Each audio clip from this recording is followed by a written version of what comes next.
में हिंदी एक ऐसी भाषा थी जिसने सबको जोड़ने में बड़ी सहायता की।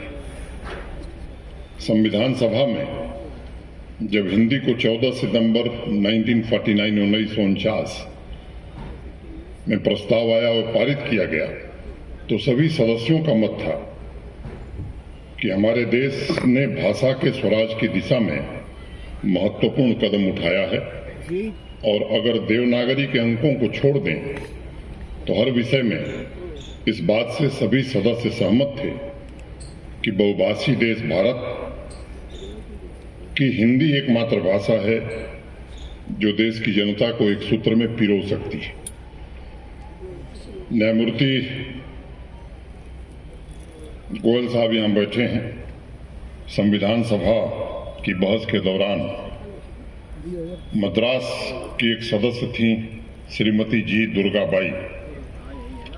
उनका भाषण मुझे लगता है कि हिंदी प्रेमियों को जरूर पढ़ना चाहिए। और उस समय उन्होंने कहा कि भारत की राष्ट्रभाषा हिंदुस्तानी के अतिरिक्त कुछ और नहीं होनी चाहिए और कुछ हो भी नहीं सकती है। और उन्होंने कहा था कि सिर्फ छात्र ही नहीं बल्कि मद्रास हाईकोर्ट के वकील तथा जज भी न्यायालय के पश्चात समय निकालकर मनोरंजन के स्थानों पर न जाकर के हिंदी की कक्षाओं में जाते हैं।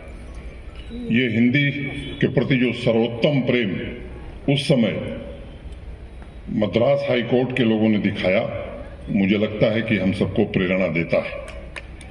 मित्रों, जितना हमें गर्व हिंदी पर है, मुझे लगता है कि उतना ही गर्व प्रांतीय भाषाओं पर भी होना चाहिए, क्योंकि ये भारतीय संस्कृति तथा सभ्यता के वैभव के अनेक रूप प्रदर्शित करती है और यही वो विविधता है जिसमें एकता की भावना प्रस्फुटित होती है।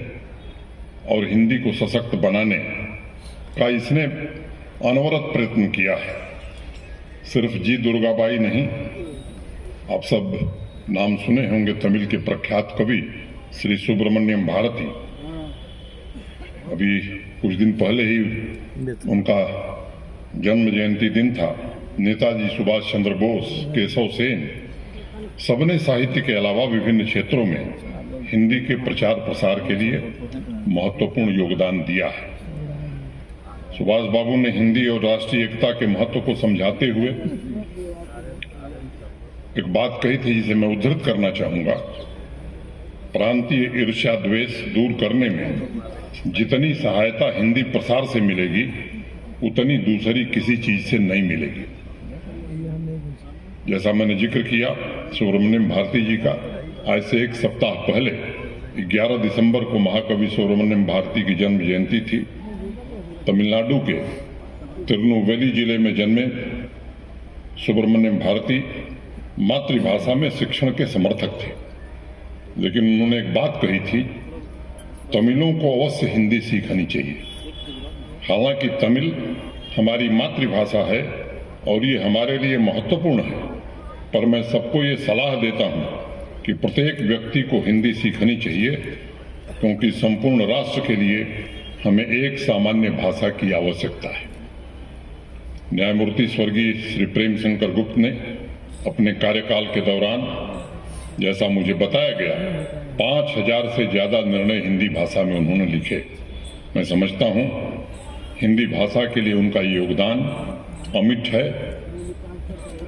इटावा हिंदी सेवानिधि को मैं न्यायमूर्ति प्रेम शंकर गुप्ता जी की धरोहर मानता हूं, जो हमारी विरासत की समृद्ध संस्कृति को पोषित कर रही है।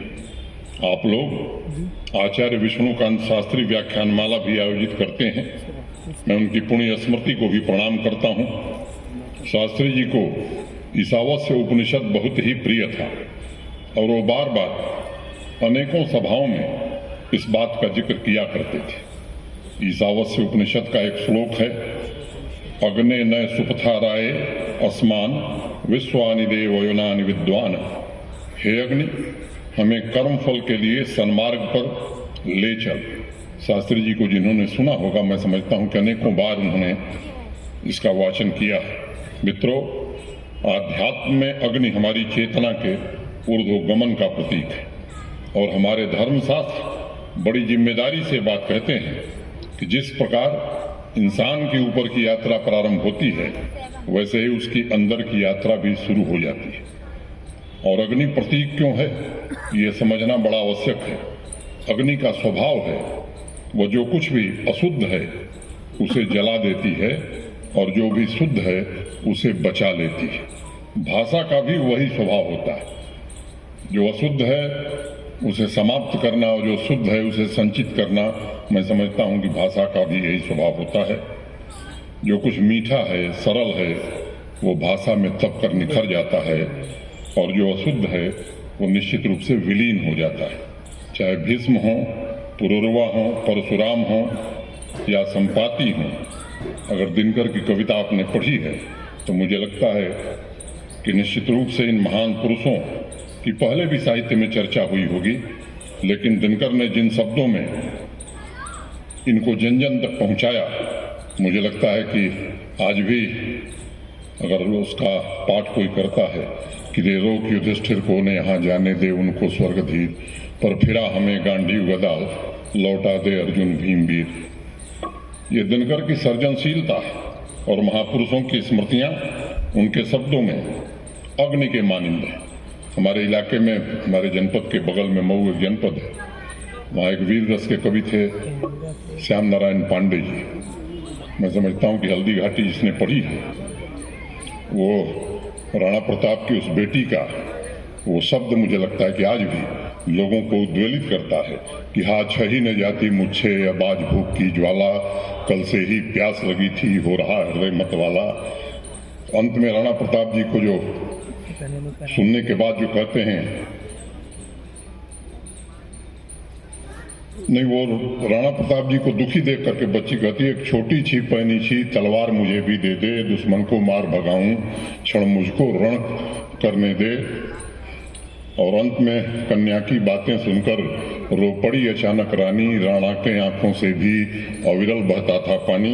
ये ऐसे महान कवि साहित्यकार हमारे यहाँ हुए जिन्होंने मुझे लगता है कि जन जन तक लोगों को पहुंचाने में मदद की है।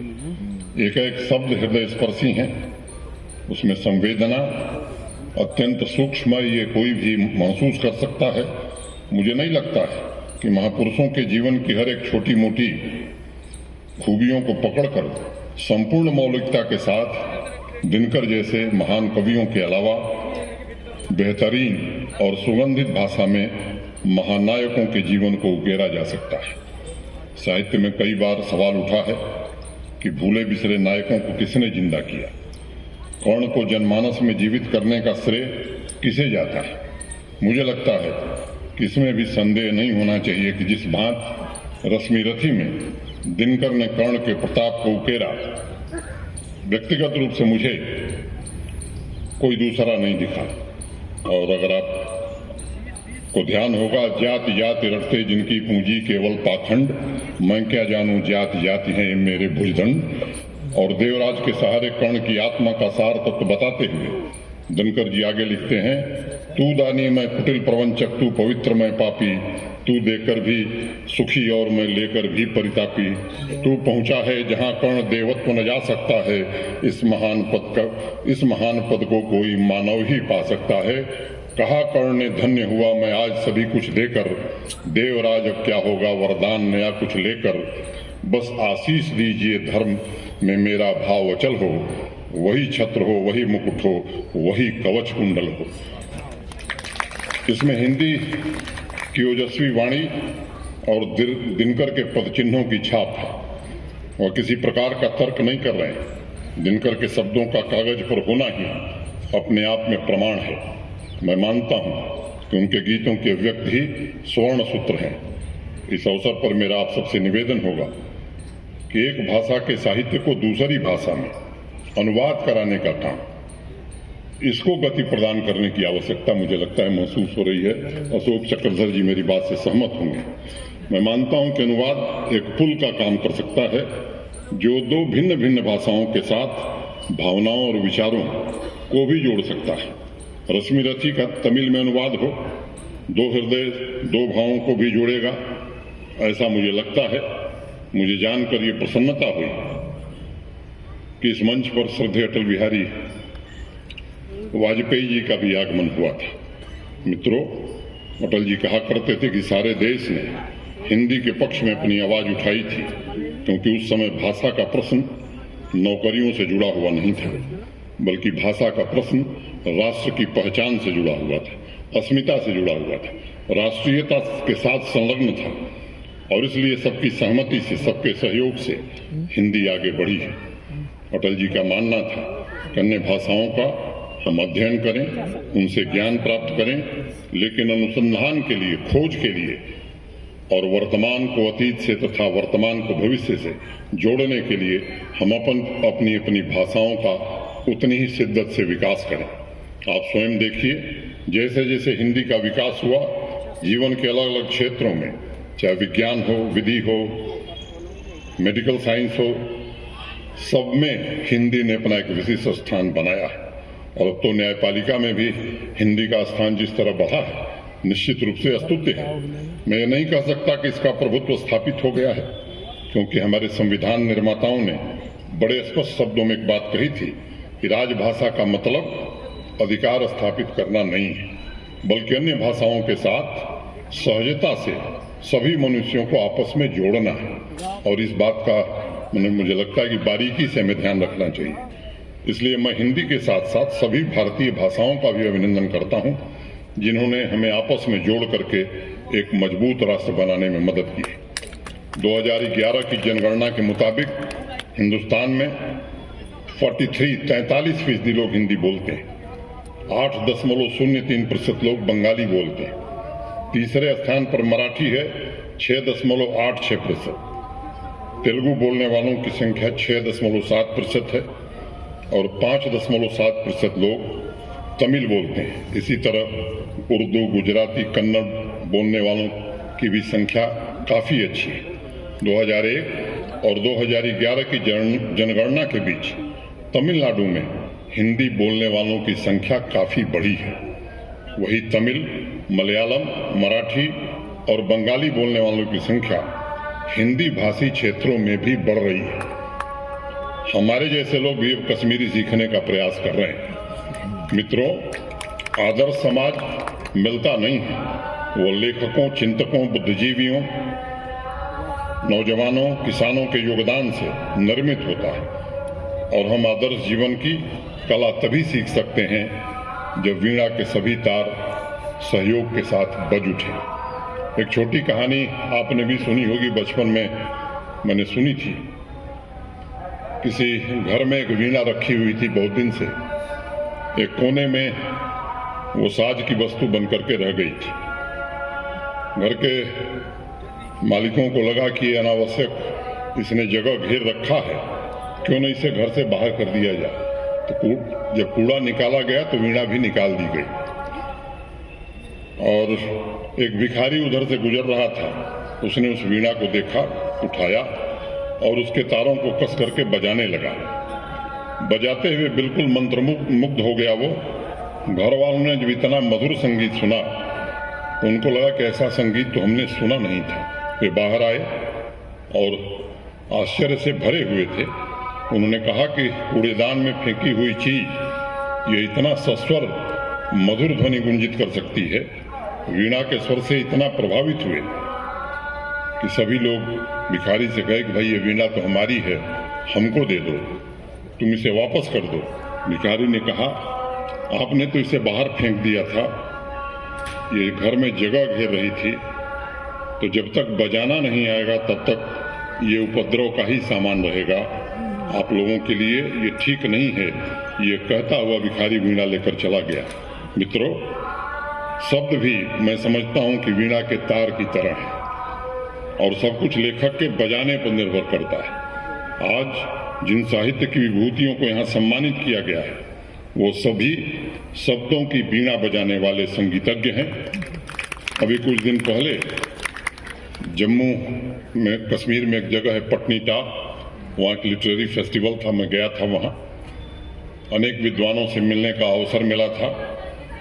उनमें अनेकों की मातृभाषा हिंदी नहीं थी, लेकिन उन्होंने हिंदी में जिस प्रवीणता से काम किया है जिस तरह से हिंदी की परंपरा को आगे बढ़ाया है, जो भूमिका उन्होंने अदा की है, वो निश्चित रूप से वंदनीय है।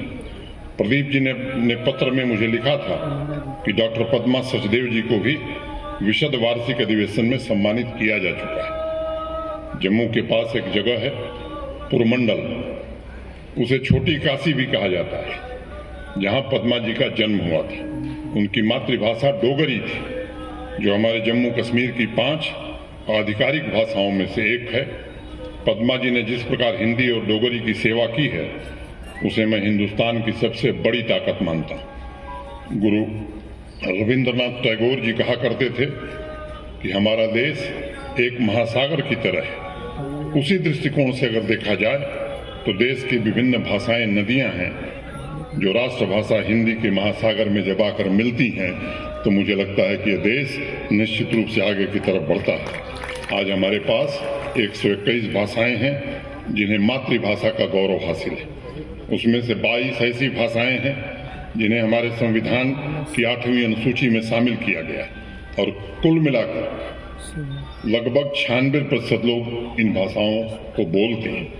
ऐसे साहित्य मनीषी जो अपनी मातृभाषा की सेवा कर रहे हैं, देश की अन्य भाषाओं को भी समृद्ध बना रहे हैं, वो हमारे मन में एक आशा और विश्वास पैदा करते हैं कि विविधता में एकता की अद्भुत मिसाल ये केवल भारत में ही जलाई जा सकती है, दुनिया के दूसरे देश में नहीं। मित्रों, इसके पीछे सबसे बड़ा कारण यही है कि विभिन्न भाषाओं के बावजूद हमारी महान सांस्कृतिक भावना जो है, एकजुटता की, समन्वय की, वो कभी टूटी नहीं है। और इसीलिए हमारे इलाके में भोजपुरी में लोग कहते हैं, कोस कोस पर पानी बदले 4 कोस पर वाणी। जबान बदल जाती है लेकिन भावना के तल पर हम एक ही रहते हैं।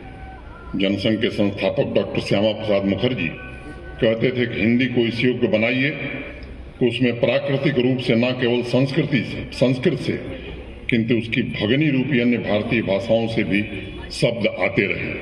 ये बड़ी गूढ़ बात है, मैं मानता हूँ, और आज हम खुद देखते हैं कि इससे भाषा की सरलता बढ़ती है, समृद्धि बढ़ती है।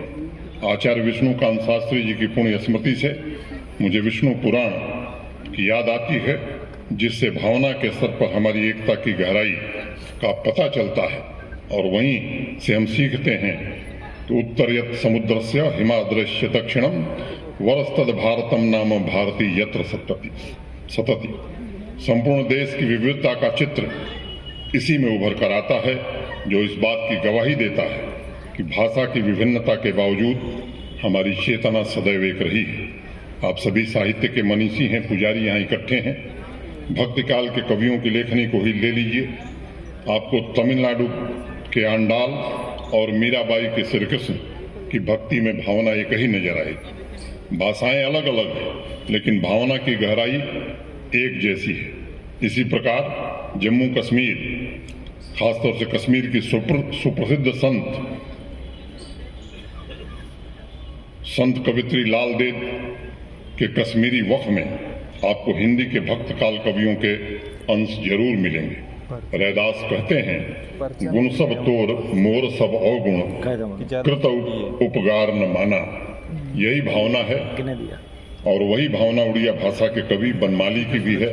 भिन्न भिन्न भाषाएं होने के बावजूद सभी कविताओं में एक जैसी भावना, ये कैसी विचारधारा है। मुझे लगता है कि जो नई शिक्षा नीति हमारे देश की आई, मैं चूक जाऊंगा अगर भारत के सम्मानीय प्रधानमंत्री के प्रति हृदय से कृतज्ञता ज्ञापित न करूं, जिन्होंने बचपन में ही बच्चों को अपनी मातृभाषा में शिक्षा प्रारंभ करने के लिए एक नई शिक्षा नीति भारत में बनी है। मैं मानता हूं कि राष्ट्र सदैव उनका कृतज्ञ रहेगा। महाबलीपुरम जब वो गए थे, श्रीमान नरेंद्र मोदी, तो उन्होंने कविता लिखी थी, आप में से कुछ लोगों ने पढ़ा होगा, सागर से संवाद।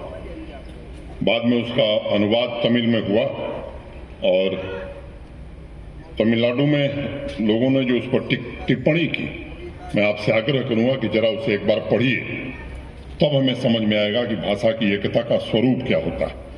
मैं कभी साहित्य का विद्यार्थी नहीं रहा, विज्ञान और इंजीनियरिंग की पढ़ाई की, थोड़ा बहुत जो कुछ सीख पाया, क्योंकि मंच पर बड़े प्रकांड विद्वान लोग बैठे हैं, कोई त्रुटि हुई हो तो मुझे क्षमा करेंगे। व्यक्तिगत रूप से देश की जितनी भाषाएं, जितनी बोलियों में लोग लिख रहे हैं, मैं मानता हूं वो सभी राजभाषाएं हैं और हिंदी उनके संपर्क सूत्र की भूमिका निभा रही है। और मैं चाहता हूं साहित्य के सभी साधक इसी भावना के साथ राष्ट्रीय हित के भावों से प्रेरित होकर अपने दायित्व का निर्वहन करें। मुझे लगता है कि इस भावना के साथ साहित्य सृजन से वर्तमान पीढ़ी तथा आने वाली पीढ़ी का भी हित होगा। मैंने देखा है कि बहुभाषी शब्दकोशों की संख्या भी आजकल कम होने लगी। मुझे लगता है कि इस पर भी हमें काम करने की आवश्यकता है ताकि अलग अलग भाषाओं के पाठक, शोधकर्ता साहित्य के खजाने का पूरा आनंद उठा सकें। मुझे अत्यंत प्रसन्नता है 29 वर्ष से साहित्यिक सारस्वत सम्मान का आयोजन हो रहा है और संस्थान ने अभी तक 23 पुस्तकों का प्रकाशन भी किया है। ये परंपरा ऐसे ही फले फूले, मैं इसकी कामना करता हूँ। शाम की कवि गोष्ठी में नहीं रह पाऊंगा। मैं सभी कवियों को प्रणाम करता हूँ, उन्हें शुभकामनाएं देता हूँ। कविता हृदय का उद्गार है और जिसे आनंद लेना हो वो तर्क वितर्क छोड़कर आए तभी वो कविता समझ सकता है, क्योंकि तर्क के पंख कविता के आकाश की उड़ान नहीं भर सकते। मित्रों, कविता स्वाद है, शब्द नहीं। साहित्य स्वर है, मात्र रंगीन कागज नहीं। इसी इटावा की मिट्टी के महाकवि गोपाल दास नीरज ने अपने दोहे में लिखा है कि कवियों की और चोर की गति है एक समान, दिल की चोरी कभी करें लूटे चोर मकान। मुझे अपनी भावनाओं और विचारों को व्यक्त करने का आपने अवसर दिया, इसके लिए मैं इटावा हिंदी सेवा निधि के सभी पदाधिकारियों को हृदय की गहराइयों से साधुवाद करता हूं। पंकज मित्तल जी का विशेष रूप से आभार व्यक्त करता हूं,